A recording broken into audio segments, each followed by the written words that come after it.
tuje imbere yawe. Nshuti abadukurikiye, abari mu gihugu cyacu, abari ku migabane itandukanye y'isi, tubahaye ikaze. Ni Harerimana Wellars n'ubundi muri kumwe.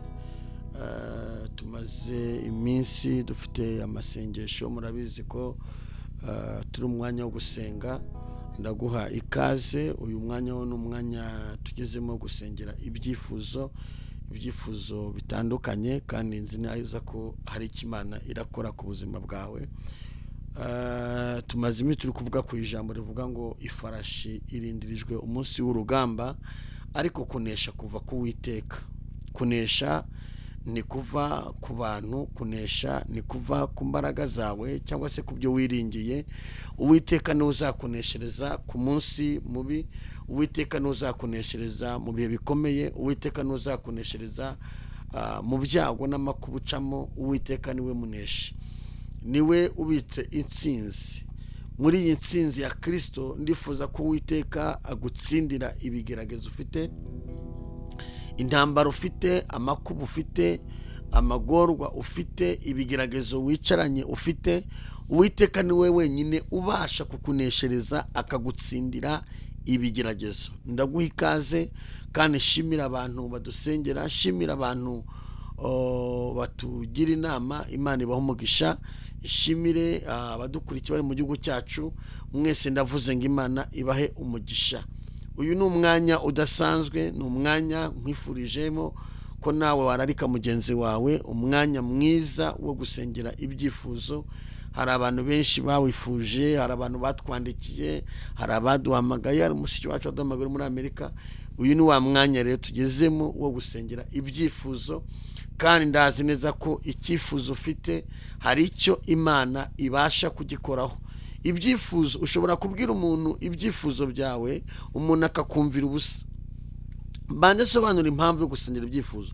Ushobora kubwira umuntu ibyifuzo byawe, umuntu akakumva ariko ntagire icyo bikoraho. Ushobora kubwira umuvandimwe ibyifuzo byawe, akakumva ariko ntagire icyo bikoraho.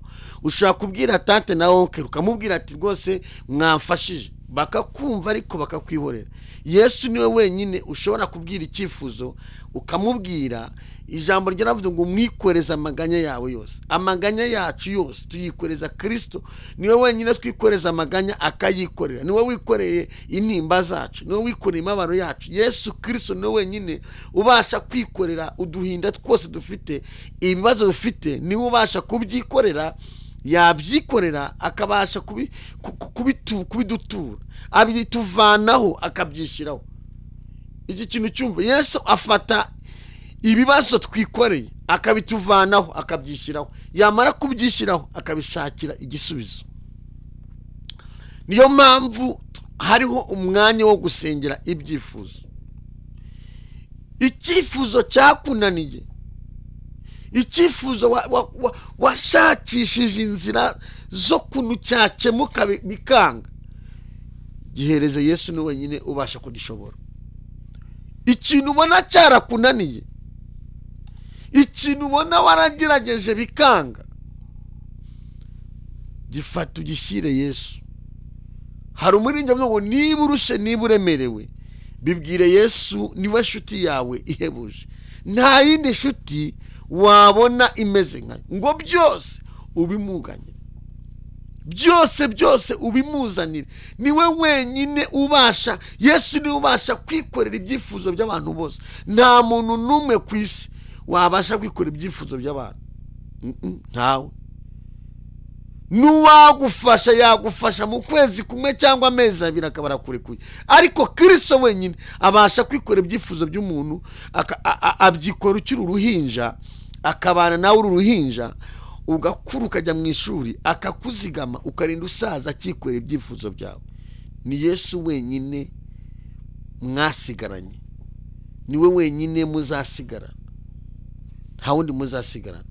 Ndaguha ikaze rero muri bino by'amasengesho, mu gahe tugiye kugufata ko gusengera ibyifuzo, kugira ngo nawe urarike mugenzi wawe, uze dufatanye umwanya wo gusengera ibyifuzo. Kandi ndazi neza ko Imana izabana natwe, ndazi ko Imana ari kizakora ku buzima bwawe, ndazi ko ari Imana izakora mu bugingo bwawe, ndazi ko ari Imana izakora mu muryango wawe, ndazi ko ari Imana izakora ku bana bawe, ndazi ko ari Imana izakora ku mutware wawe, ndazi ko ari Imana izakora mu mubiri wawe. Muri uyu mwanya wo gusengera ibyifuzo tugezemo, ndazi neza ko hari impinduka uzabona mu buzima bwawe, ukabwira abantu ngo hari impinduka nakire mu buzima bwanjye. Nguhaye ikaze. Ishimira abantu babona link yacu bagakora subscribe, abona link yacu bagasharinga, bagahereza n'abandi bakumva ijambo ry'Imana. Abo bose Imana ibaho umugisha. Shimira abateranga bagusengarwa, shimira umubyeyi wacu udukurikiye kuri gusengarwa, ahari Imana imumugisha. Shimira abantu mwese mukunda ijambo ry'Imana, Imana ibaho umugisha. Reka dusenge Imana hanyuma twinje muri uyu mwanya. Mana, mu izina rya Kristo wa Nazareti, uri Imana y'ububasha, uri Imana ikomeye, uri Imana ifite imbaraga, uri Imana ifite ubutware, uri Imana ishobora byose. Imbaraga zawe zirabohora, imbaraga zawe zirakiza, imbaraga zawe zirarema, imbaraga zawe zirazura.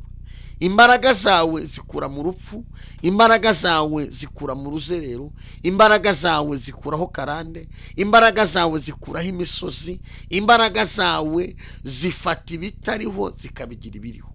Imbaraga zawe zikora ibirenze uko abantu batekereza. Nguhaye ikaze ngo baye natwe muri uyu mwanya.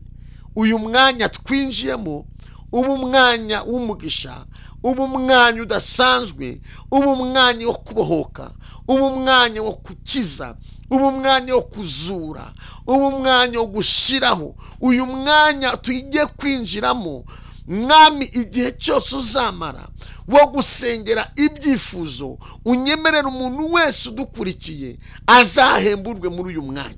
Tuguhaye ikaze Mwami, ngo baye natwe muri byose, mu izina rya Kristo wa Nazareti, amen. Imana ishimwe, Imana ihabwe icyubahiro. Ijambo ry'Imana turi n'ijambo riri mu gitabo cy'imigani 21 ku murongo waho wa 31 niho turi. Havuga ngo ifarashi irindirijwe umunsi w'urugamba, ariko kunesha kuva ku Uwiteka. Ndifuza ko Uwiteka akuneshereza, kuko imbaraga zawe zananiwe. Ndifuza ko Uwiteka akuneshereza, kuko ibyo wari wishingikirijeho ntibiri gukunda. Uwiteka nakuneshereze mu izina rya Yesu. Numva umwuka w'Imana nyemeza ko hari icyo Uwiteka yakora ku buzima bwawe, amateka wagahinduka.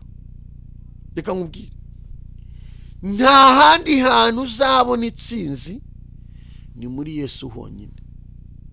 Narabwiye ngo muri Yesu niho honyine umuntu adacuye, ibindi byose biracuye. Honyine. Iduka rihenze uracuruza, igihe kikagera ukicara ugahomba. Ibya Yesu ntibihomba. Ndagira ngo ndari ku muntu wese ufite ibyifuzo bitandukanye, nzi neza ko hari icyo Imana igomba gukora mu buzima bwawe, ukazabwira abantu ngo Yesu yakoze ibikomeye. Nzi neza ko hari icyo Imana igomba gukora mu muryango wawe. Ndahangaha kuri kamera njya nkubwire ngo umubabaro ufite Yesu yabasha kugukiza, Yesu yabasha kukuneshereza, Yesu Kristo yabasha kugukura mu gahinda ufite, amateka wagahinduka. Shuti mudukurikiye muri uyu mwanya wo gusengera ibyifuzo. Ibyifuzo. Hari igihe umuntu arwara indwara. Hari indwara umuntu ashaka kurwara akivuza kwa muganga bigakunda, ariko hari indwara umuntu arwara ntivuze kwa muganga bikunda. Indwara ya mbere, indwara y'agahinda, ntago abaganga bayivura. Hari igihe urwara indwara y'agahinda ikinjira mu muntu, umuntu akajya abura ibitotsi, ukarara ukanuye kubera agahinda. Kandi ikikubwira ko ufite iyi ndwara y'agahinda, ushobora kuba wicaye nta n'umuntu mwavuganye, ukumva agahinda karazamutse muri wowe. naraye ndyamye umwuka w'Imana mishurira indwara yitwa agahinda ngira ubwoba. Ushaka kubona unanicaye nta muntu mwatonganye ukumva agahinda kakuzamutsemo, nta muntu mwashwanye, nta wakwambuye, ntiwaburaye, ariko ukumva agahinda karakuzamutsemo. Iyi ndwara y'agahinda ibuza umuntu gutekereza neza. Mu byifuzo nkubwiye uraza kugira ugiramo n'iki cyifuzo cy'indwara y'agahinda k'Imana yagukiza iyi ndwara y'agahinda. Iyi ndwara izanwa n'ibintu byinshi, ariko cyane cyane ikintu kizana cya mbere ni ibikomere by'igihe kirekire. Ibikomere by'igihe kirekire biteza indwara yitwa agahinda. Umuntu akamara igihe afite ibikomere ukabikurana, ibikomere ugahera mu myaka 5 uzamukana ibikomere 10 ufite ibikomere, ibyo watewe n'ababyeyi, ibyo watewe n'imiryango, ibyo watewe n'amwiganye, ibikomere bikazamuka, wagera mu rugo ibikomere bikazamuka, hanyuma bikagera igihe ukamera nk'aho waguye muri koma, ukayuza agahinda kajya kazamuka. Uyu muntu ushaka nice wajya kubona ukuntu amarara aguye nta muntu umukubise. Imana igukiza agahinda mu izina rya Yesu, kuko agahinda gasha gutuma umuntu yiyahura. Tubona abantu benshi biyahura, ntabwo umuntu yiyahura kubera guseka, nta muntu wiyahura kubera ko yahaze. Umuntu yiyahura kubera iyi ndwara yitwa agahinda. Tujya tubona amakuru ku abantu bajya batubona amakuru atandukanye mu bihugu byo hanze, ukabona umuntu yafashe imbunda yagenga arasa abantu nka 20 akabarasa akabarangiza. Ni agahinda kaba kayimuteye. Nta wundi muntu uvura agahinda usibye Kristo wenyine. Niwe wenyine uzana ijambo ry'ihumure akaguhumuriza, akaguha intsinzi, ukatsinda agahinda. Agahinda gatuma umuntu atiyitaho. Agahinda gashaka gutuma ufite imyenda ntuyambara. Agahinda gashaka gutuma ugenda. Agahinda gateza ibisazi. Abantu benshi bafite ibisazi kubera agahinda. Agahinda gashaka gutuma bakujyana mu bitaro by'ibisazi, ukajyayo bagashaka indwara ukayibura. Agahinda gashaka kwata kuri mu ishuri, kuvuga bikakunanira. Mu cyifuzo mu gikomeye, iki cyifuzo cy'agahinda Imana ikigukize mu izina rya Yesu Kristo. Nzi umuntu wagize agahinda ageraho akajya aruka amaraso kubera agahinda. Baravuza biranga. Aje turirimbye, aza ahangaha kundeba, aje turirimbye, fashe gitari ndirimbye, agahinda mbona karashize. Arambwira ati ikintu cyawe kiri umutima kirarekuye, naho nta gahinda. Yesu agukiza agahinda mu izina rya Yesu. Iki ni icyifuzo umwuka w'Imana yamishuriye gikomeye cyane cyitwa agahinda. Agahinda gatuma udatekereza. Agahinda gasha gutuma akazu kareka. Agahinda gasha gutuma urugo ruvamo. Agahinda gasha gutuma umuryango ureka. Agahinda gasha gutuma ishuri rita. Agahinda gasha gutuma wiyangiza. Agahinda gasha gutuma wishingira. Agahinda gashobora gutuma Mana yanjye usenya n'ibyo wagezeho. Agahinda gafata umuntu afite mashini akayikubita hasi. Agahinda gashobora gufata umuntu afite imodoka akayikubita ku giti. Agahinda gashobora gutuma nk'abantu ibintu agahinda gakoresha umwuka byarama. Yesu akurinda agahinda mu izina rya Yesu. Agahinda gashaka gufata umuntu atwaye indege akagenda akayijugunya ahantu. Agahinda gashaka gufata umuntu neza. Agahinda gatuma umuntu yurira ibyuma by'amashanyarazi akimanika. Agahinda ni kabi. Mbwira umuntu wese urwaye indwara yitwa agahinda ngo yegere Kristo, egera umusaraba wa Yesu Kristo, egera Kristo, upfukame ubwira Imana ngo nkiza agahinda. Karakura kakabyara ibibazo, kakabyara urupfu, kakabyara ubukene. Agahinda karakura kakabyara ibibazo byinshi. Agahinda karakura kakabyara indwara z'imitima, kakabyara ibifu, kakarwara stress. Agahinda ni kabi. Imana igukiza agahinda. Umwuka w'Imana yarayanyeretse agahinda ngira ubwo. Inshuti wowe udukurikiye kuri gusenga ukaba ufite agahinda, egera Yesu agukiza agahinda. agahinda gatuma umuntu ahinduka ikiragi, umuntu akagira ngo arwaye indwara yo kutavuga kubera agahinda. Umuntu akamara imyaka 3 adaseka. Nzi umuntu yavuze ngo ntiyasekaga kubera agahinda. Yesu agukiza agahinda mama, Yesu agukiza agahinda. Uza agahinda umuntu agira, uza agahinda utewe n'abana karagatsindwa n'Imana, abana bakunaniye, ugira agahinda kakakwica, ukararurira, ukirugurira, bikakunanira, ukagira inama. Uba ababyeyi benshi ntibasinzira kubera agahinda batewe n'abana babo. Agahinda karagatsindwa. Umwuka w'Imana yambwiye ngo mu byifuzo bya mbere dutangira gusengera ikifu cyane turasengera na agahinda karenze. Uza agahinda guterwa umwana wawe ukagurisha isambu kugira ngo yige, akajya kwiga, yagera hanze akabikirara, akananirana, akajya mu bitaba, akajya mu rumogi. Umuryango wose wari umwizeye yuko babyira uyu mwana azabagira akamaro, dayimoni ikamwangiza, yamara kumwangiza igahindukira mu bamubyaye ikabarasa urusasu rwitwa agahinda. Wabona umwana wakuze neza, Imana yarinze, arangije amashuri ye, akoze mariage, asinye kontara, uwawe ari mu rumogi, ukagenda ukitera ivi, agahinda kakakwica. Ubu indwara nyinshi zituma abantu basaza vuba ihishurirwa nagize agahinda n'akambere, kandi hari ibibaho bikakunanira ukabura icyo ubikoraho.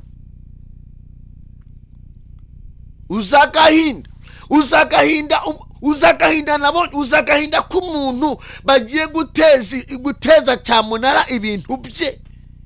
Warubatse inzu ukayivunikira, ugashakisha, ukarara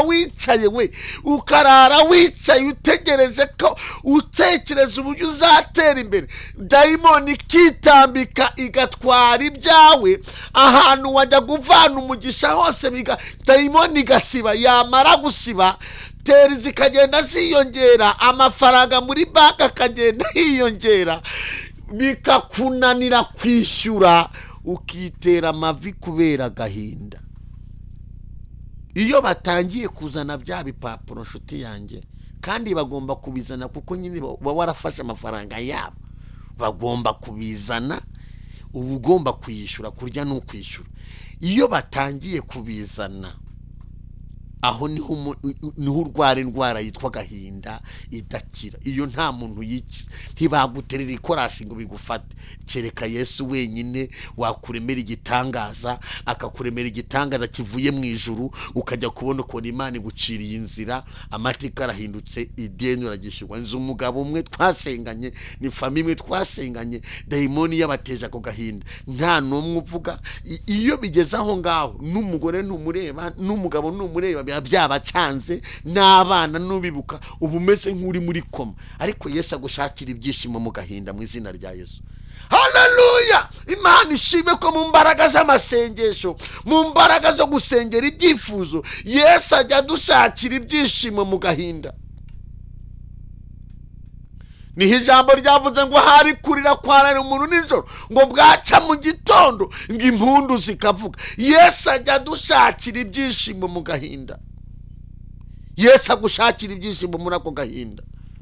Nta munyabwenge, nta mudogiteri, nta muhanga n'umwe uzagushakira ibyishimo mu gahinda. Ni Kristo wenyine uzagushakira ibyishimo mu gahinda. Niwe wenyine ubasha kubitendura, agakuramo, agatendura, akavanamo imyanda y'agahinda, akayegezayo, agaterekamo ibyishimo. Niho yavuze ngo amahoro Yesu aha abantu ngo nagira akagero ntarondoreka. Ni Yesu wenyine. Mutumba ngo gusengera ibyifuzo, ni ibyifuzo bya karundura, kandi abantu batabonesha amaso, bigenda byangiza umuntu. Agahinda, iki cyifuzo ndagira ngo ubanze ucyumve neza. Numara kucyumva ubwira Uwiteka ngo Uwiteka, nkubitira dayimoni nteza agahinda. Dayimoni igenda yubaka ibizatuma ngira agahinda nkazapfa nabi. Ubwira Uwiteka ngo Uwiteka, nkubitiriza imbaraga zinteza agahinda. dayimoni arahaguruka akagenda yubaka. Nababwiye inyubako tugomba gusenya ejo, nababwiye inyubako z'abadayimoni zitwa urwango ruragatsindwa n'Imana. Dayimoni yubaka ikintu cyitwa agahinda mu muntu, agahinda kakakurenga, amaso agatukura, ukagira ngo umuntu yarayasenga cyangwa umuntu yaraye mu gihuru kandi yarayasinzira, ariko nta bitu ushobora kugira. Agahinda gatuma umuntu agenda yiganiriza mu muhanda, kugira ngo amakuru kugira ngo wenda yafashwe, ari agahinda. Yesu adukiza agahinda. Imana ishimwe, Yesu agukiza agahinda.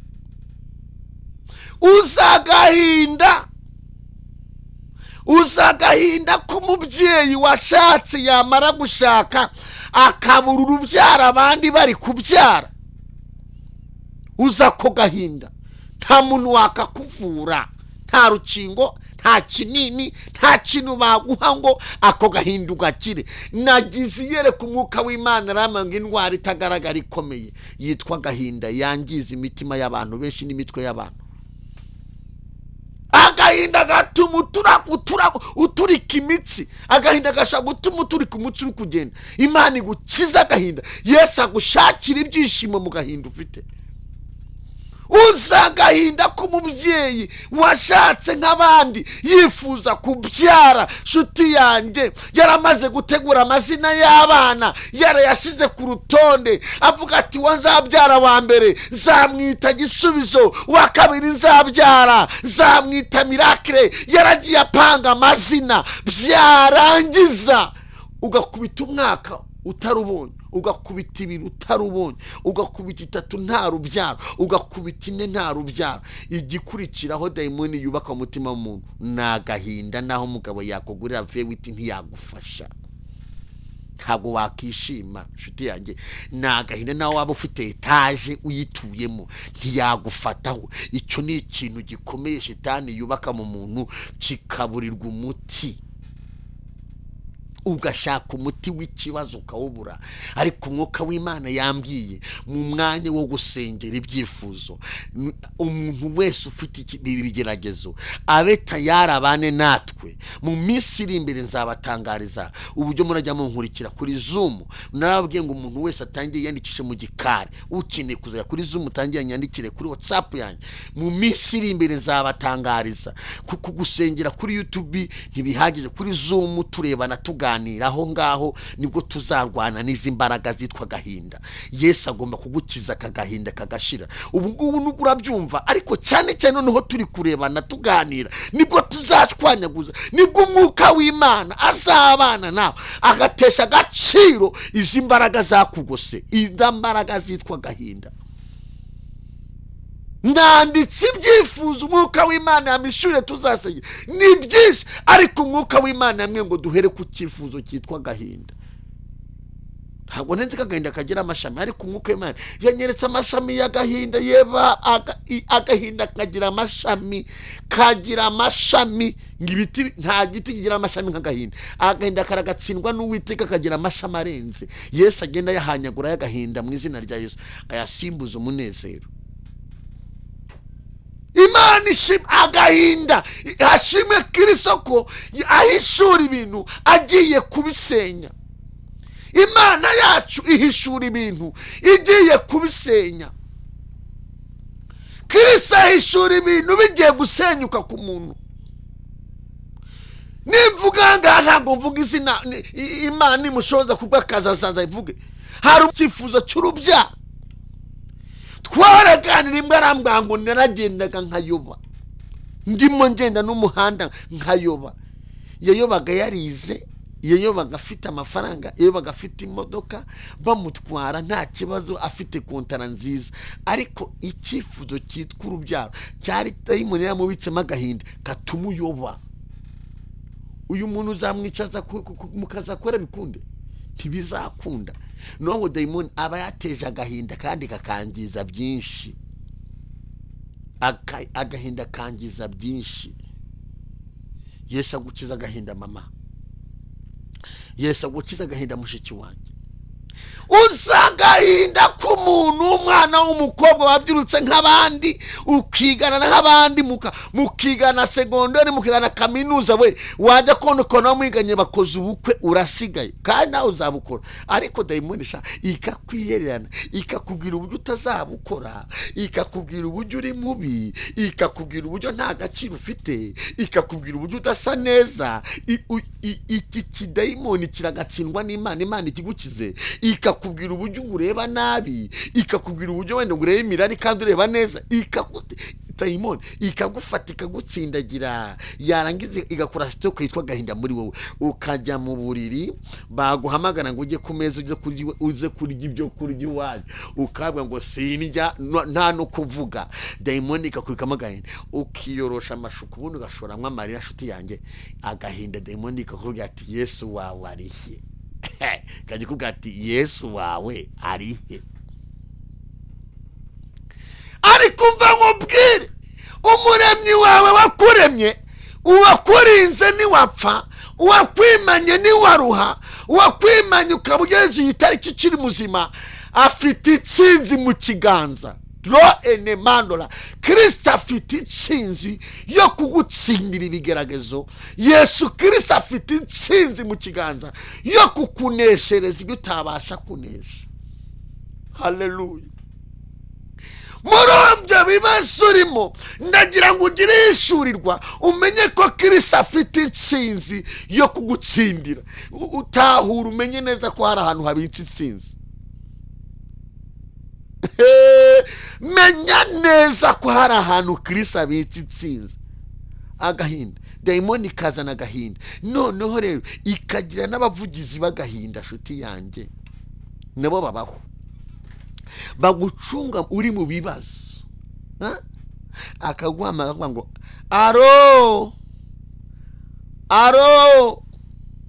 aro Margarita, aro ko ntacyo mutubwira, hajya nta bukwe buhari. Akabara kujombye mwa, yamara kukujomba, dayimoni ikagusanga mu mashuri ati wumvishije uburyo wakugenjeje? Kahamagara, twari tuzi kuri mu kazi we, niko wirirwa hesha. Akabara kujombye, dayimoni igahita ati wabyumvishije? Igahita ati tangira ugira agahinda, ugasaza nabi. Ubu dufite abantu bafite imyaka 20, imitsi yareze gutya, ugasanga agapo kavuyeho, amaso yaratukuye, umuntu arinda kumera nk'umusazi kubera agahinda. Nta kintu agahinda gahindura, nta kintu agahinda kungura, nta kintu agahinda kigisha, nta somo riri mu gahinda. Umwuka w'Imana yambwiye naryo, nemere buri muntu wese gushyira comment. Umwuka w'Imana yambye nta somo isomo naryo usibye gusaza imburagihe no kurwara indwara zidasoboka zidakira. Nta somo. Dayimoni ishinzwe guteza umuntu agahinda. Cyo kora agahinda gashobora gutuma umuntu nyine, urumva, cyo kora gashobora kukwegeka ugasinzira ibitotsi waraye buze, ariko ugasinza nk'umuyahuzi. Nabwo kandi ukabutse, nabwo karongeka kagakwata kakakujomba. Yesu agiye gukiza abantu agahinda.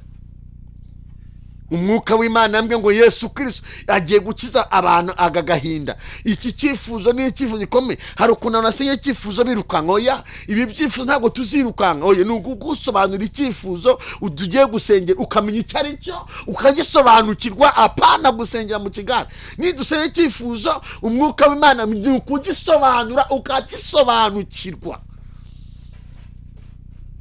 Ugomba kumenya, utibwira ngo turasoma nsengera ibyifuzo. Ya, icyifuzo cyane tugiye guhera ni icyifuzo cyitwa agahinda. Nukugisobanukira. Agahinda kagira no munda kumva hari kwaka umuriro we. Agahinda kajya umutima ukenda gushwanyuka. Agahinda kajya mu muhogo, agahinda karakuniga.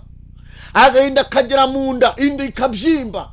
Agahinda kagera mu mutwe, umutwe ukaremererwa. Agahinda kagera mu maso, amaso agatukura. Agahinda kajya mu matwi, amatwi akameneka.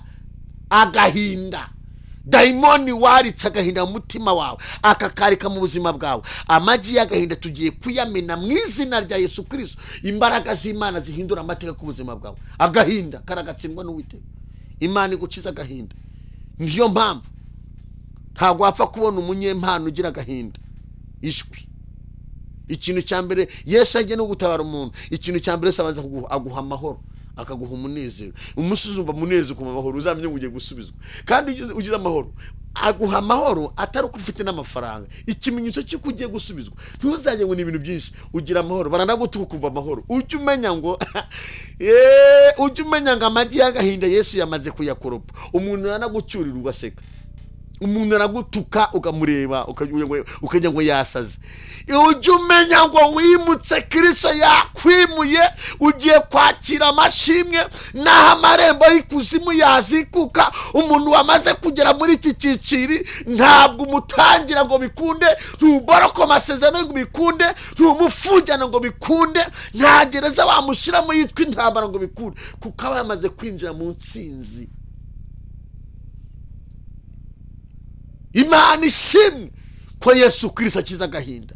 Agahinda ko kubura urubyaro, agahinda k'amadeni, agahinda k'ubupfubyi. Uzi agahinda k'ubupfubyi karagatsindwa n'Imana.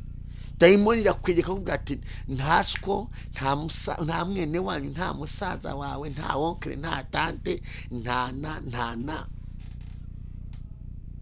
hari umubyeyi wigeze ashima Imana ngo yakoze ubukwe, agiye gukora akoze ubukwe ngo bamukodeshereza umubyeyi. Mfa agahinda sha. Dayimoni igukubita agahinda, ikagukubita ibiriho, kandi igushakira ibiriho utanasimbuka, ikajya ikubwira turi imfubyi ntubizi, ugahita uvuga ati ndabizi. Okay, jya mu buriri uriri, ukagenda ukarira. Urabona ko aracyo bimaze ati ntacyo bimaze. Genda ufata umuti w'imbibi wumwe basi upfe, ntacyo umaze kwiza. Imana yakureba ikakubona za minister, Imana yakureba ikabona uzaba umuhanuzi, Imana yakureba ikabona uzakomera, Imana yakureba ikabona uzagira imishinga. Kandi demoni gutega agahinda yamaze kureba hazaza hawe. Abarozi barashika bakamenya neza. Mwibuke neza ko mu gihe ikibitangaza Imana ijye gutabara Abisirayeli. Mwibuke Mose yajyanye inkoni yajyana kwa Farawo. Imana mwe ngo ugende urambike inkoni hasi irahinduka inzoka.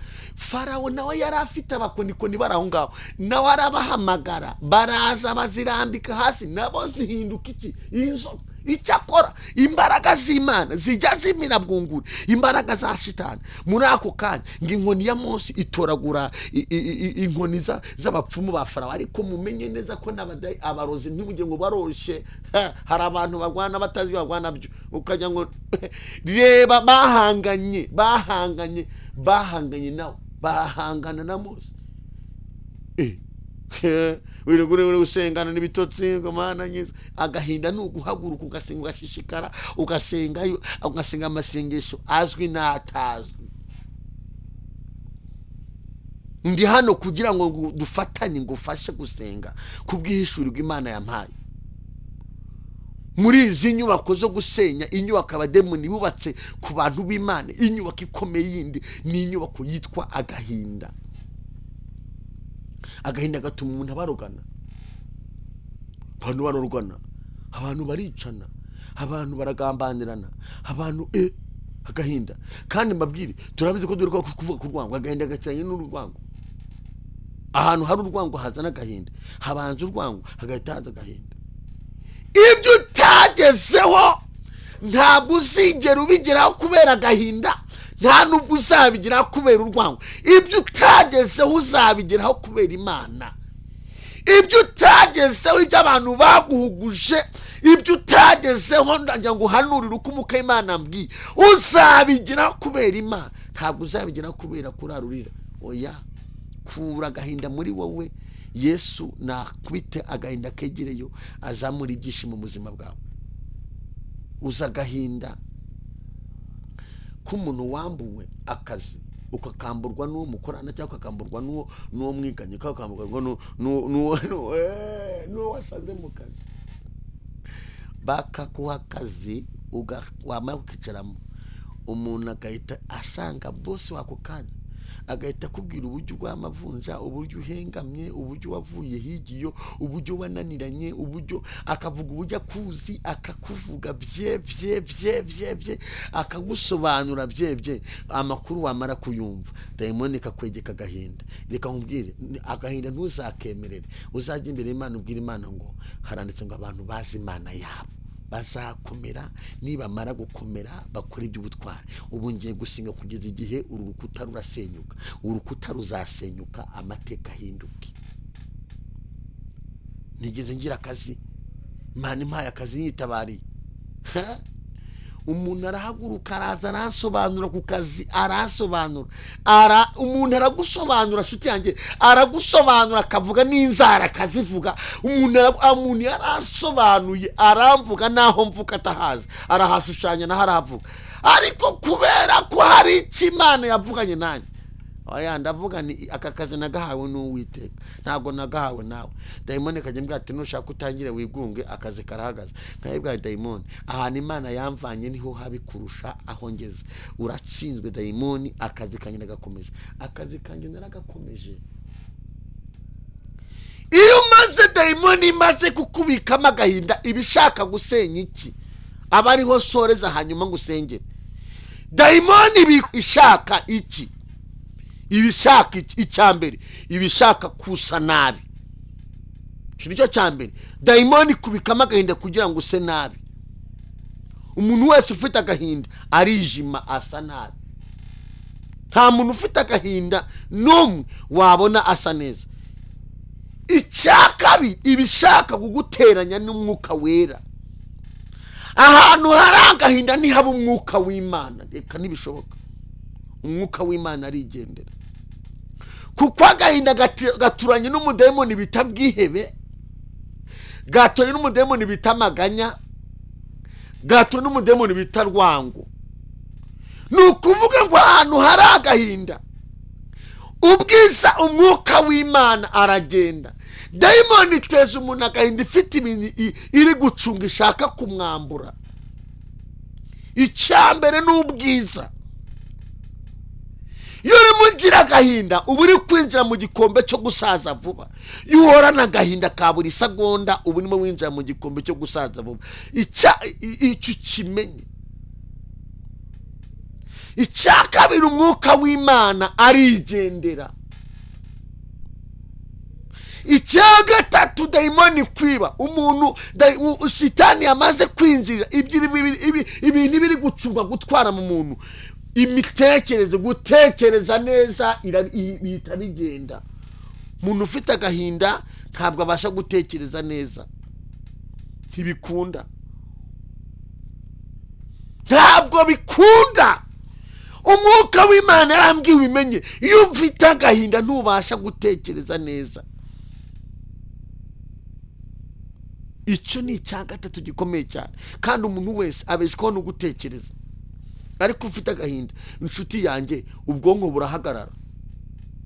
Cyokora wanywa amazi, hanyuma ihubura ibije, ugwa mu makosa atabaho.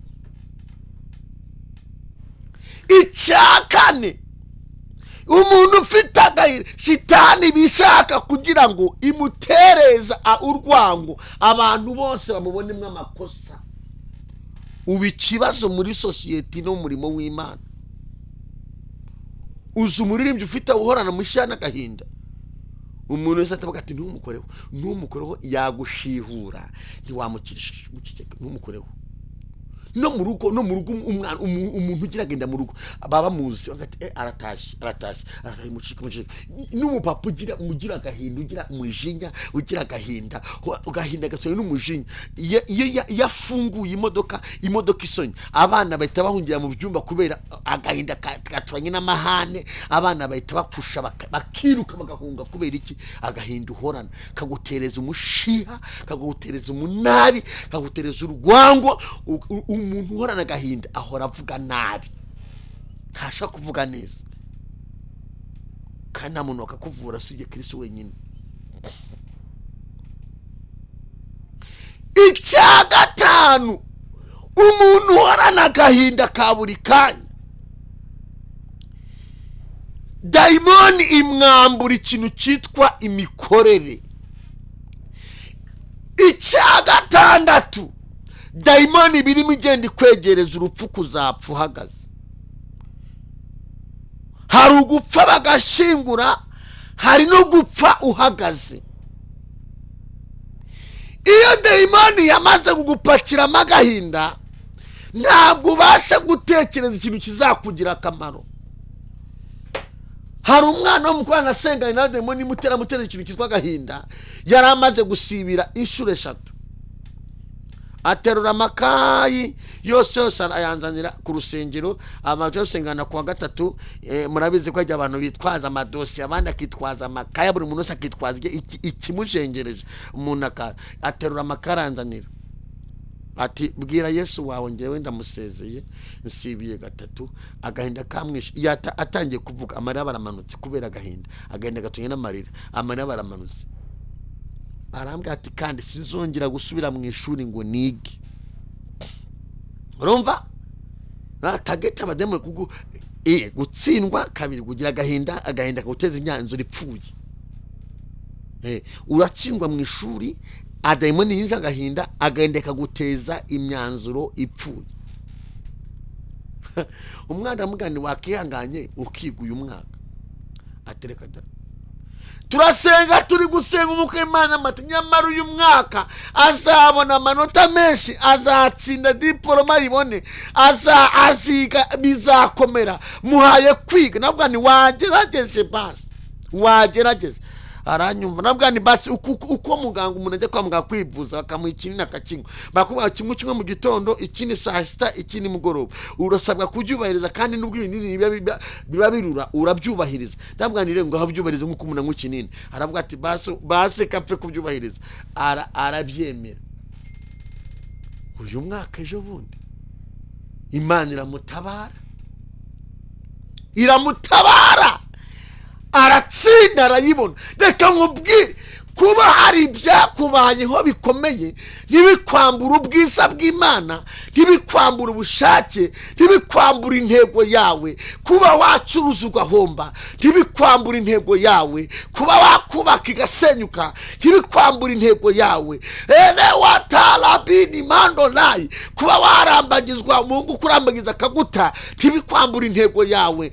Kuba hari ibyo wapanze kugeraho ntibikunde ntibikwambura intego yawe. Guma mu ntego, erepa anawasikadre, ni kumwuka w'Imana mbwi. Guma mu ntego yawe. Dayimoni yinjemo agahinda, icyo ushaka kugeraho uzakigeraho mu izina rya Yesu. Umwana ubu bafite ibyishimo. Ndagira ngo mbwire abantu bankurike mu mwanya wo gusengera ibyifuzo. Ikintu cyitwa agahinda nakivugaho ibintu byinshi, ariko agahinda kahagarika ibitotsi bikabura mu muryango.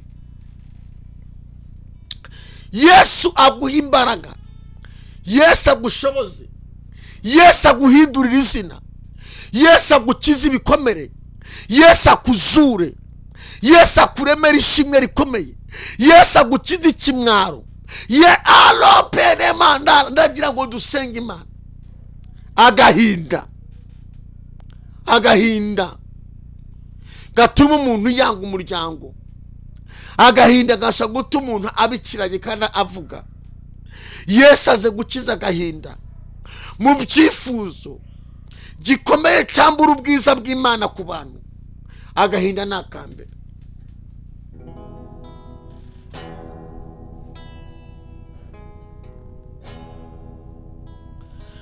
Uri ngabo inkingira,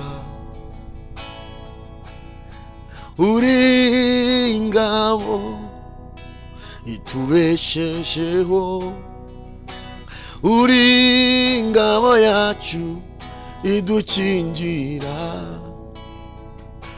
Ni wowe mwami ushoboye byose, uri ngabo inkingira, uri ngabo idukingira, uri ngabo idukingira.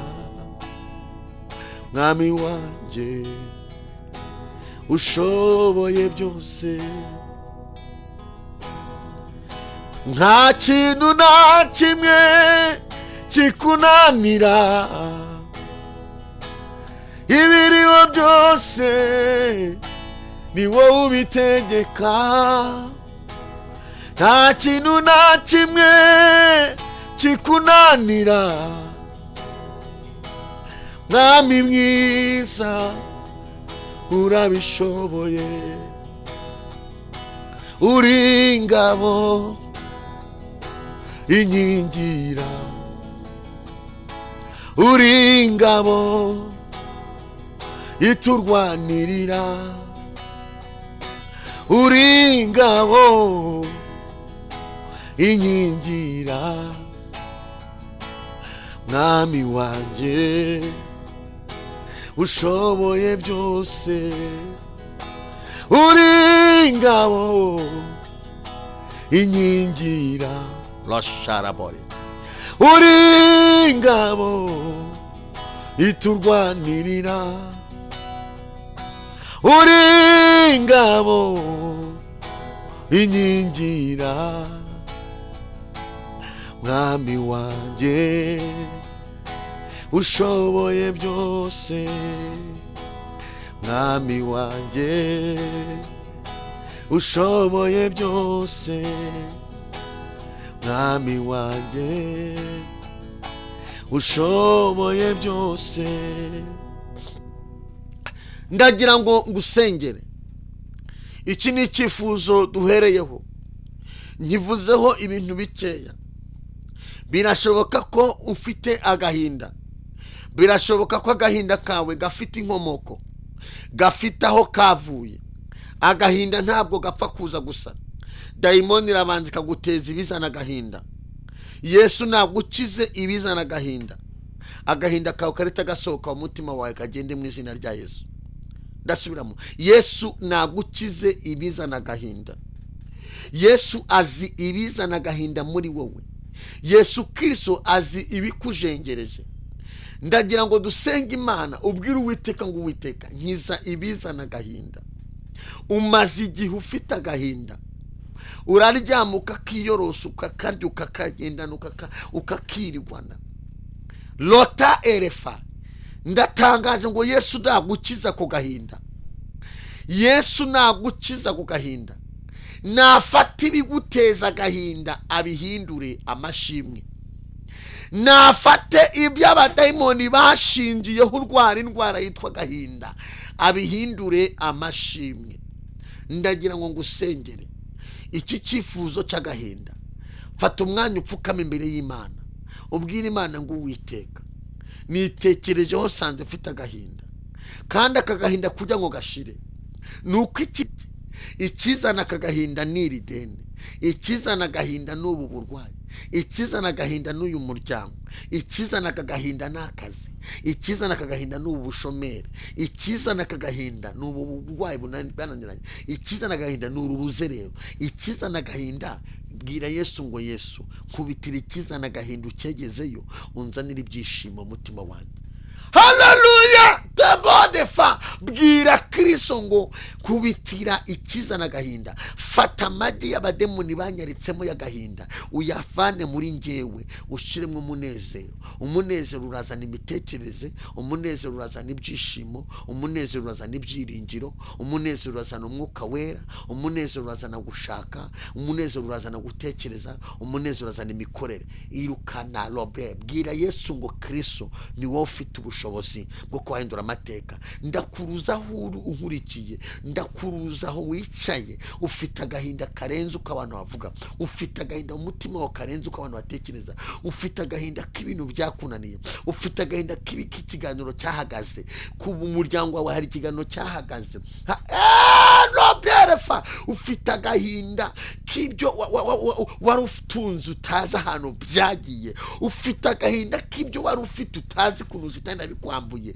Yesu Kristo aze kugukiza agahinda, aze gukubita eremandola ibiteza agahinda, agahinda gahita gasohoka mu muntu kakagenda. Ndagira ngo usengere, ufite kwizera, urafite ukwizera muri wowe nshuti yanjye, ufite ukwizera. Erega agahinda gatuma umuntu ahinduka nk'umusazi kandi ari muzima. Ufite kwizera. Agahinda gashobora gutuma ibyo kurya ku meza utabirya kandi ubifite kubera agahinda. Ariko ndabona umuntu Yesu aruhuye. Ndabona umuntu ufite agahinda Yesu aruhuye. Ndabona umuntu urwaye kanseri Yesu aruhuye. Ndabona umuntu urwaye indwara yo kuva Yesu aruhuye. Lepa enewa, ndabona umuntu umaze igihe arwaye impyiko Yesu akijije. Ndabona umuntu umaze igihe afite urubanza Yesu atabaye. Yesu nagukize igitera agahinda, amateka ahinduke mu buzima bwawe. Ndabona umuntu umaze igihe yaraburanye n'abantu be Yesu akoze igitangaza. Ndabona umuntu wari upanga ibyo apanze bigapfa Yesu agiye kumukiza igitera agahinda. Ibyo bitera agahinda Yesu aze kubigukiza. Yesu nagukiza igitera agahinda, azana ikiza n'ibyishimo mu buzima bwawe. Yesu aze kugukiza igiti. Ndabona umuntu wari urimo agambira kwiyahura kubera agahinda. Yesu aze kugukiza igitera agahinda. Igituma ugomba kwiyahura, ntabwo ugomba kwirakura kuri guseka, ugambira kwira kubera agahinda. Ariko Yesu yirukanye icyo gitera agahinda gagiye gutuma wiyahura, azanye ikiza n'ibyishimo. Nta muntu wishima, nta muntu ushima atasetse, nta muntu ushima atashubijwe, nta muntu ujya imbere ya kiliziya ngo ashime Imana muri kiliziya cyangwa se mu rucaca cyangwa se mu rusengero atasetse. Yesu aba yishe igitera agahinda, akazana ikiza n'ibyishimo, akazana ibyishimo mu muntu. Yesu agukubitire igitera agahinda, akuremera ibyishimo mu buzima bwawe. Haleluya! Ndabona umuntu wambuwe, yamburwa ibye, yamburwa n'imodoka, yamburwa ibintu bye byose biragenda, agahinda karamwisha. Yesu aguhindura amateka, Yesu agukiza igitera agahinda. Ndagira ngo uzamure ukwizera kwawe, ngusenge. Ndabona umubyeyi urushye, ndabona umugabo watawe. Yesu mwana w'Imana, Yesu nagukize aka gahinda ufite kuko karakujengereje. Waratawe, ntuzaho umugabo yagiye, ariko Yesu nagukize aka gahinda, akuvura ibikomere. Muri uyu mwanya wo gusengera ibyifuzo, ndagira ngo ubane natwe, Yesu agukize igitera agahinda. Mana, mu izina rya Yesu Kristo wa Nazareti, uri Imana y'ububasha, uri Imana ikomeye, uri Imana ifite imbaraga, uri Imana ifite ubutware, uri Imana ishobora byose, uri Imana ikuraho ibikomere, uri Imana ikuraho igitera agahinda, ukazana ibyishimo mu muntu. Ujya ukuraho gitera, ugakuraho igitera agahinda. Igitera agahinda urakizi. Umuntu wese udukurikiye hano kuri gusengerwa, reba buri muntu wese ikimuteye agahinda, reba ngo nepa ukirandurane n'amagi cyose uyegezeyo, uzane ibyishimo mu muntu. Uri Imana ifite ubushobozi, uri Imana ifite ubutware, uri Imana ifite gukiza, uri Imana ikuraho karande, uri Imana ikuraho amarozi, uri Imana ikiza uburwayi, uri Imana ikiza kanseri, uri Imana ikura ku musozi, uri Imana ikura uruzere. Lepa enemandora. Ndatangaje ngo umuntu wari udukurikiye arwaye indwara idashobora kuvurwa n'abantu, idashobora kuvurwa n'abaganga, ivurwa nawe, yitwa agahinda. Kuramo igitera agahinda, uzana ibyishimo mu muntu. Mu minsi mikeya tuzumva amashimwe y'abantu watabaye, y'abantu wavuye ibikomere, y'abantu warengeye, y'abantu wakije ikimwaro, y'abantu wakuyeho uruzerero, y'abantu wakijije agahinda, amateka agahinduka. Urakoze mwami kubikoze, mu izina rya Kristo wa Nazareti, amen. Imana ibagire neza, kandi wemere kumpamagara cyangwa kunyandikira ukambwira ngo umfasha gusenga, twese twagufasha, nta kibazo, turahari ku bwanyu. Yesu yadushize ahangaha ku bwawe, ntuwongere kumva yuko shitani ikwihereranye. Yesu aze kwirukana igitera agahinda, azana ibyishimo mu buzima bwawe, kandi intsinzi ni y'Uwiteka. Nta wundi muntu waguha gutsinda, Yesu naguha intsinzi mu izina rya Yesu. Mwari muri kumwe na Harerimana Wellars, ijambo ry'Imana ku buhanga bw'ibyuma, mwari kumwe na Bobo. Yesu abagire neza, bye bye.